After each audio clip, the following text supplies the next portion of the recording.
Namaskar, I am BKR Patnaik. I have developed a concept called quality of life. In short, I am calling it as QoL. And this concept is uh,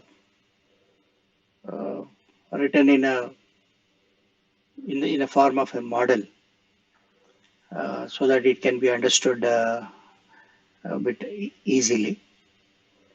And the intention of this model is how to achieve success and satisfaction in life. This concept is based on the fulfillment of human needs, basically. And when we look at the human needs, I felt the needs can be classified into four categories, basically. They are power, progress, peace, and prosperity. All our needs uh, will fall within these four categories. So when we fulfill our needs uh, as it is shown here, basically that should lead to us a quality of our life. So let us see how each of these needs are fulfilled and what we need to do so that our needs are fulfilled. And this I have titled as Roadmap to Quality of Life. A roadmap, in the sense, it should help us to know uh, where do we stand in fulfillment of these needs in our life. So, as I've told, our needs, the basic needs of human beings, is classified into four categories. And I have also titled this as four pillars. As we go along, I'll explain why uh, this is called as four pillars. So, as we see here, what a human being requires. So, to begin with, as I said, power, progress, peace, and prosperity. Now, we'll have a look at how do we get these needs, and I will explain what these needs mean. When I say power, it is not the power we generally understand that as we commonly understand the power we exercise uh, in the different spheres of our life. It may be office or it may be elsewhere. That is not the kind of power we are talking about here. The need of power, we can get it from experiencing. Experiencing is basically connected to the five senses. So, unlike the word experience, I am calling it as experiencing because we have to undergo the experience. And to explain it more specifically, it is like going through the drill of life. So, experiencing, uh, to give an example, Like the first time when we go to a particular place, we are having so much of inhibition, fears, and when we repeatedly go to that place, we come to know how we have to reach there, and by that we will come to know the unknown, and by that uh, basically our uh, fear of unknown goes away. In fact, I wanted to explain to you what this need for power means. The need for power here means the power to overcome the fears. Uh, each one of us have some fears which stops us from, you know, achieving what we want. So the first and foremost need what we all look for is power to overcome our fears. And how do we achieve that? So I felt it is through experiencing. Uh, it will lead to knowledge. Knowledge means uh, knowing the unknown. As I said initially, uh, things will be unknown to us, but through our experience, we will the unknown becomes known to us, and we'll become knowledgeable about that. And eventually, the knowledge will lead to power. That is the power to overcome the fears. The second need, what we look for, is the progress. All of us look for progress in our life, and how do we get it? In my view, progress can be achieved by our faculty of thinking, that is the brain work. So, when we engage in thinking, uh, it will lead to uh, innovation or creativity. And innovation and creativity should lead us to progress in life. In other words, what I meant was in a day's time, some amount of time we have to allocate for thinking. And when I say engage in thinking, it is like holding on to your thought process of whatever aspect you are thinking, so that you see from start to finish that particular thing, and with your brain power, you will be reaching to a innovation or creativity of that particular thing, which will lead us to progress in life. The third thing what we normally look for is peace. Peace of mind. What we all look for, and it is central to our existence. But then, how do we achieve the peace? Uh, we all know that people talk about achieving peace through various means, but for me, peace can be achieved through relationship. If our relationship with the people uh, is well established and it is taken care, then there is peace of mind. But how does this relationship is achieved?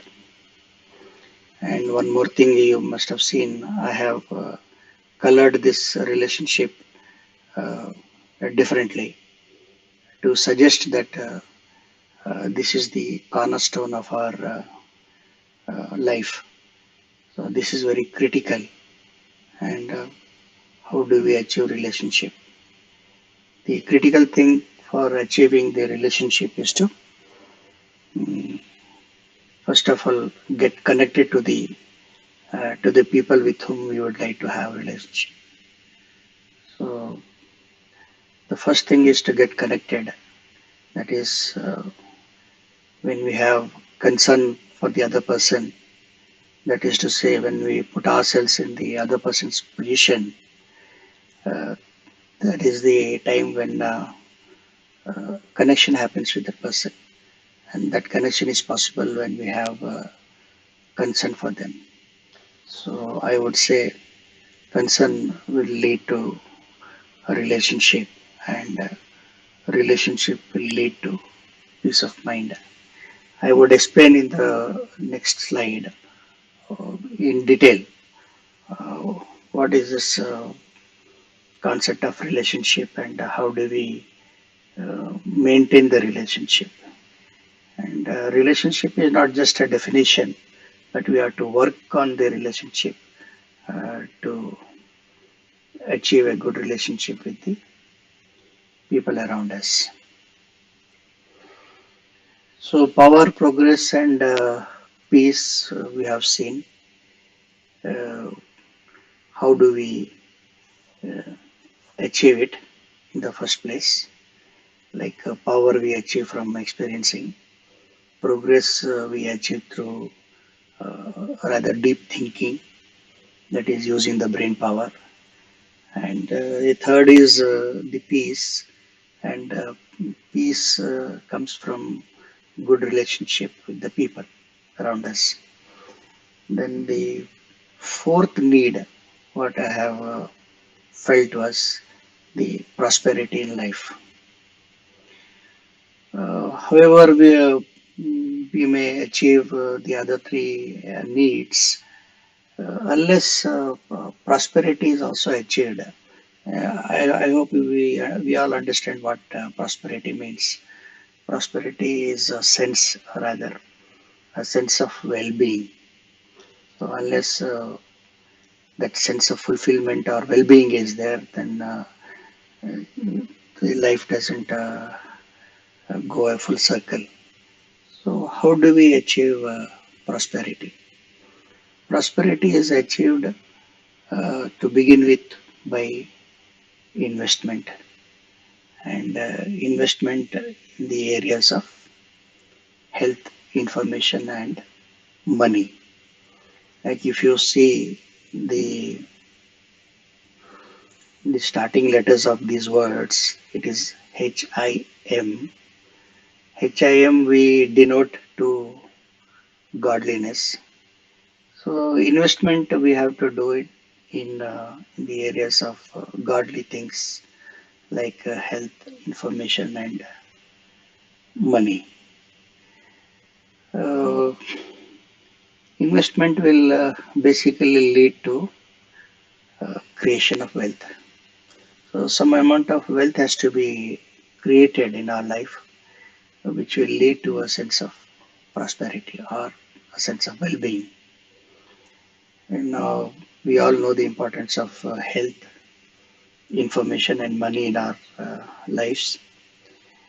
Here I have introduced the word information uh, as against the word knowledge. Knowledge is different from information, as I have shown it here. Knowledge comes from experiencing or experience of life, whereas information comes, by various means. It can be by observation, or it can be by reading, or listening, or discussing with people. Various means through which we can gather information on various things, which is also required to keep ourselves knowledgeable about various things. And health, of course, health, what I mean is health, holistic health, uh, from your physical, mental, your social, or emotional, All put together is health. And money, we all know, money is very important in life, and some amount of creation of wealth in terms of money is essential for prosperity in our life. So, some amount of spending time on these areas, in other words, investing time in these areas, is very essential for creating wealth in all these things. Health is wealth, and information, as you know, and money is also wealth. And these, as I said, they are related to godly things. Uh, Health, we pray Lord Dhanvantri for getting good health. And information is, of course, Goddess Saraswati, and money is Goddess Lakshmi. So the areas of investment is denoted by gods, as I said, Dhanvantri and Saraswati and Lakshmi. So we should not forget to, uh, you know, have the habit of investing in these areas. Uh, as I said, this will lead to wealth, and eventually it will lead to prosperity. So, in short, I would like to say the human beings they aspire for four categories of needs. I would say all other all other needs will fall into one of these categories. So I have classified as four to understand that what basically we look for, and how do we get it. And once we achieve these needs, there is a sense of fulfillment. And I called it as four pillars. As you can see, these four different powers as denoted by the arrow marks. These are like pillars.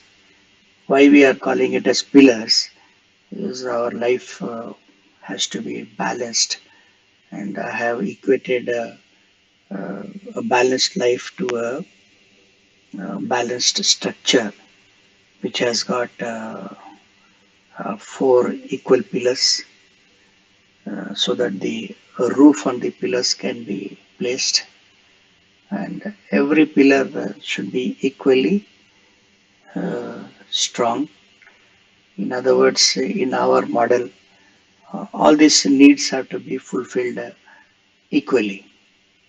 We cannot say okay, progress is more important, so we will put all our time in progress, and we will ignore the need for peace. So it is very important that we strengthen all the four areas equally. And in other words, we need to spend our time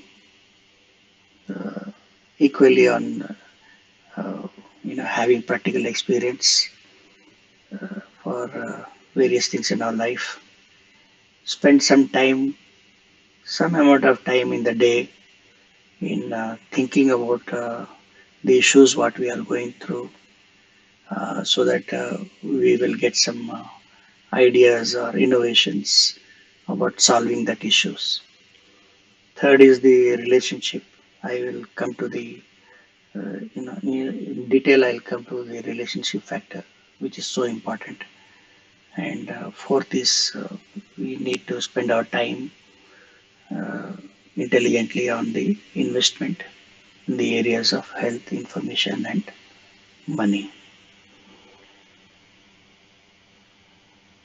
Relationship, I would like to make it a bit easy to understand, so that there will be clarity of how do we go about maintaining the relationship with people. So I have explained the relationship also in a structured manner for our easy understanding. So in a relationship, I feel there are three aspects like uh, the people who are involved in the relationship, they are like the actors, and each relationship is based on a certain premise, and eventually every relationship demands a certain amount of actions that we will see in detail. I will give examples of relationship with people with whom, by and large, we are, interacting in our life on a day-to-day basis. So the first relationship we will see, it is a relationship between parents and children, or children and parents. So the premise on which this relationship is based, it is based on responsibility. Parents have responsibility towards the children, and children also have responsibility towards the parents. So this relationship between parents and children is based on the premise of responsibility. And what it demands is uh, we have to take care. Like a child has to take care of the parents, and we all know parents take care of the child. So the important thing is we have to take care of each other. If this relationship has to flourish, so they have to take care of each other.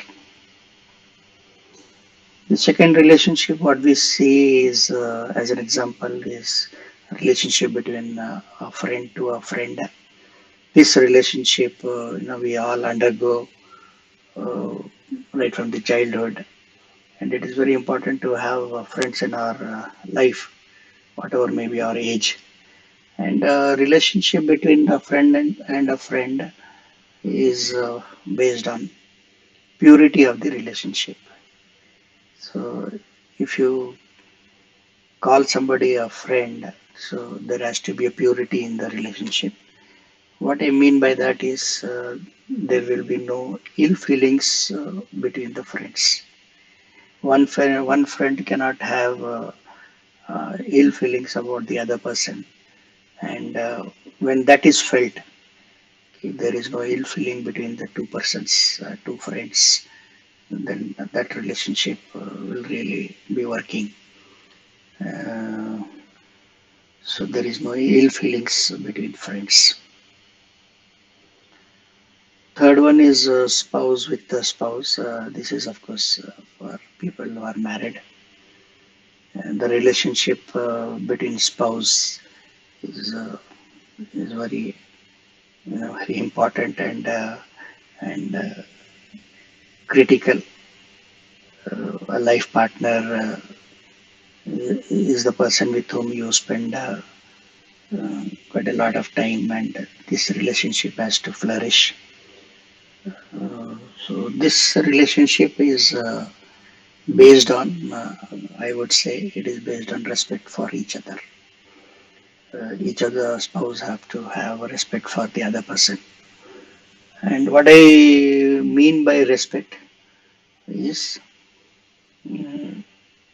each person has to treat the other person the way he or she would like to be treated. If the husband is expecting respect from the wife, then he has to treat the wife the way he would like to be treated by her. So there has to be a mutual respect for each other, which I mean that they have to treat the way they would like to be treated. So the fourth relationship I have seen is between Guru and Shishya. Many of us, if not all, we do have some Guru in our life. Uh, whatever sphere of life, you may have a Guru. So if this relationship has to function well, then this is based on the blind faith the Shishya has on the Guru. No questions are asked. by the Shishya to the Guru, and that is a premise on which this relationship is based. And this relationship demands the Shishya has to give what the Guru wants, you know. So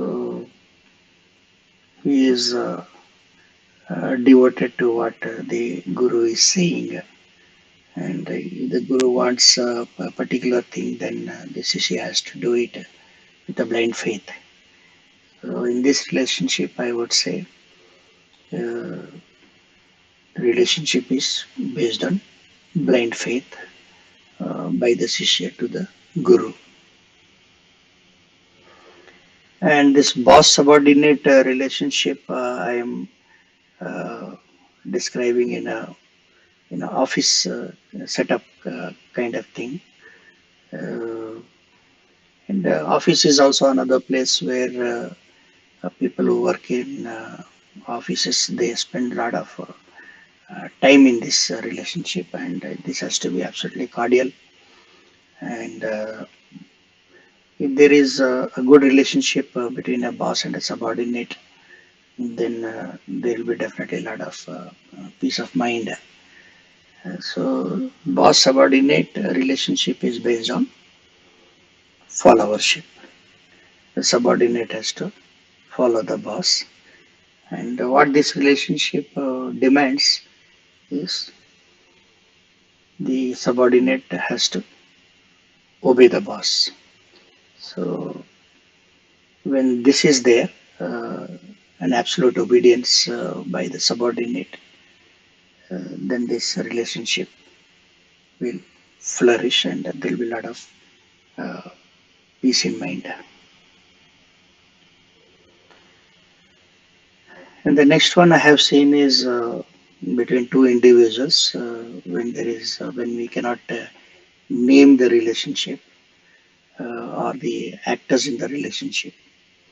It can be an unknown person, anybody we meet across in our daily life. We meet so many people with whom we may not be able to name the relationship.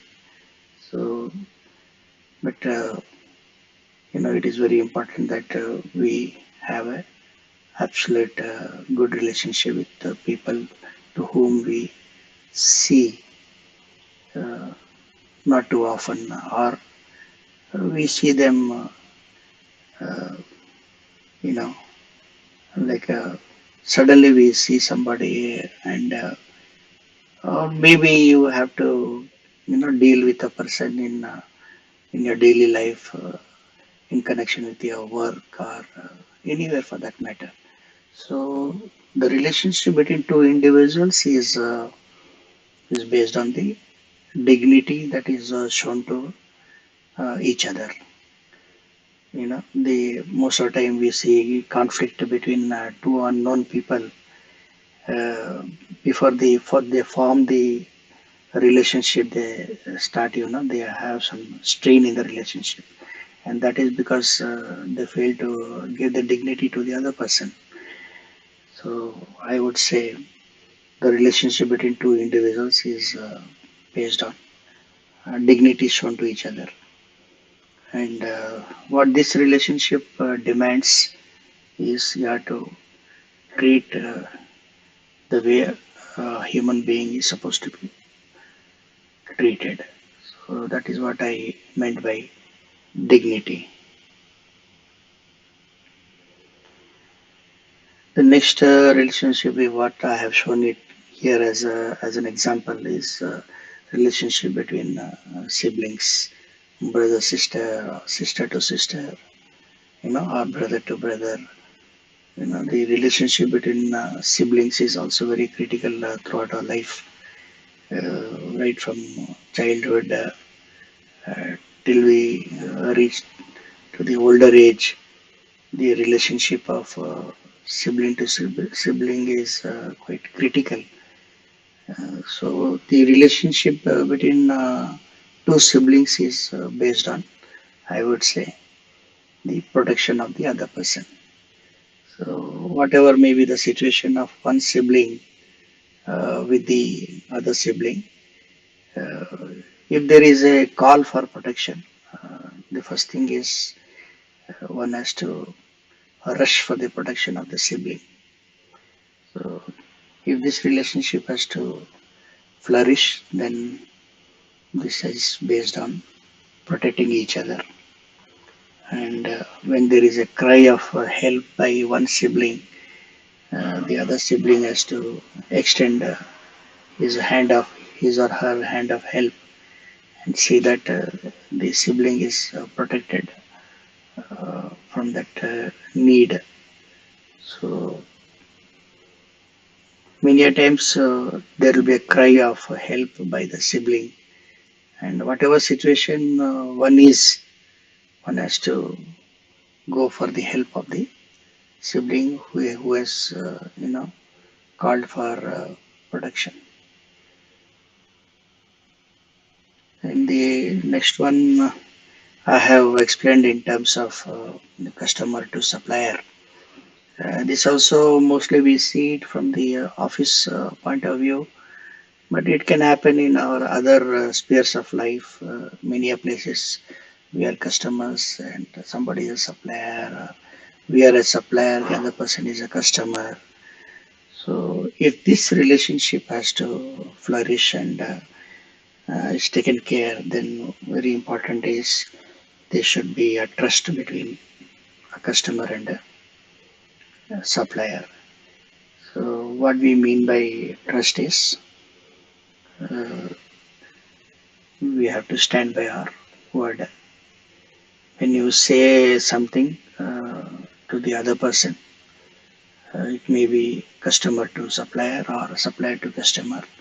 If something is told, that person has to see that he or she stands by his or her word, and the trust is maintained. Once the trust is there, then this relationship works very well. And this is very critical in our all spheres of life. Uh, Many a times we go for shopping and they become the supplier and we become the customer. And if there is no trust and the transaction, whatever happens, if there is no trust and the transaction does not happen the way it is expected, then we know that how the relationship is strained as far as the customer and supplier is concerned. So very important is that there is absolute trust between customer and supplier, and that is maintained if the word given by one person is, fully respected and followed, and he stands by his word. And this is basically what I meant by relationship. And relationship, as we can see from here in this chart, it is really what you say. We have to put a lot of effort, time, and sincerity to each of these relationship with respect to what it demands. And absolutely, uh, this has to be working. The relationship has to be working. As I said, relationship is very critical for our peace of mind. So the other needs we might have achieved, but if the relationship is not working, we all know that how difficult the life becomes. So relationship is very crucial and critical in our life, and we have to constantly work sincerely towards maintaining this relationship. And I have very briefly explained what this relationship demands, and we should be trying to fulfill that. Uh, Basically, this quality of life structure is like a roadmap to our life. If our in our life, if something is not working, so we can go back to this structure and see which pillar is has become weak, and where is the main cause of the problem of our life. And then once we know that a particular pillar is weak, which means we are not paying attention to that particular aspect. Uh, so we can go back to that and work on that particular aspect or that particular pillar, what we say here. Then, instead of having a skewed personality, it will help us to maintain a balanced personality, balanced life. And as much as we work on this structure, the quality of life uh, will go on improving. I have named it as a quality of life because we know quality is infinity. We cannot say that we have achieved everything in life. So this quality of life has to be improved uh, as we go along, and whatever stage in our life, we can always improve the quality of life, and ultimately we'll have a very balanced balanced way of living, and that should help us to you know face our life, eventually leading to uh, success and satisfaction in life. I hope you have you know like this concept, which I have explained in a form of a model, so that it becomes easy for us to understand how do we take care of our quality of life. In fact, I would like to say this model has been copyrighted, and I am very happy to say that this model of mine has been copyrighted. Thank you very much for your patient listening. Thank you very much.